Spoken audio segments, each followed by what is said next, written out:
originally started the concept because I couldn't find a job in town selling wine and making a living. Convinced my partner's dad to give me a little bit of money to start a store.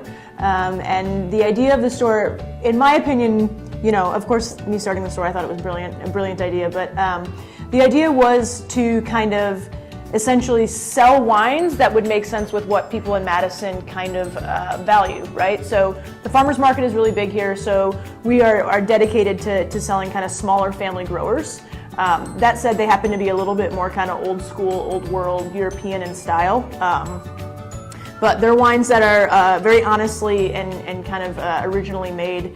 Biodynamic, sustainable, organic, all those kind of fun, you know, warm fuzzy words. Myself, I'm in a very fortunate position to kind of put this stuff on the shelf that I think is what people should be drinking, and I have a little bit of power and influence in doing that, which is pretty cool. So the selection in the store is very, you know, kind of edited, and I like to say that it's thoughtful. Everything in the store serves a purpose, and I like to think it's a very thoughtful sort of well-curated small selection. Do tastings on Fridays and Saturdays, which have been big and important, but for the most part, smaller producer, family grower stuff, wines that I kind of believe in and think deserve a good home is usually kind of what I tell people. The idea with the store also is to kind of play the everyday sommelier. If you're just having pizza at home and you want to know what you should be drinking, I'm happy to fill that role and be able to help people out with that. People come in with a general idea as to what they're looking for.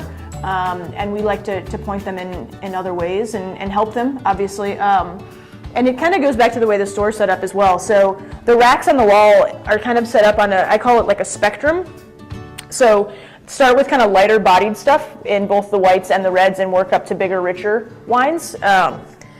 Because since what I'd like to do is recommend wine for people, if I can find a general area that they like, there might be another, you know, kind of not obscure, like as esoteric, obscure grape, something off the beaten path that they maybe haven't thought about that's in line with the flavor profile that they're looking for. So if people want help, obviously we're there to help them. I'm also obsessed with saying hello to every single person that walks in the door. So combining the kind of, you know, retail cool wine side of it with, in what my opinion is a commitment to kind of customer service and hospitality and making people not freak out that there's $65 Tyrrell to go on the shelf.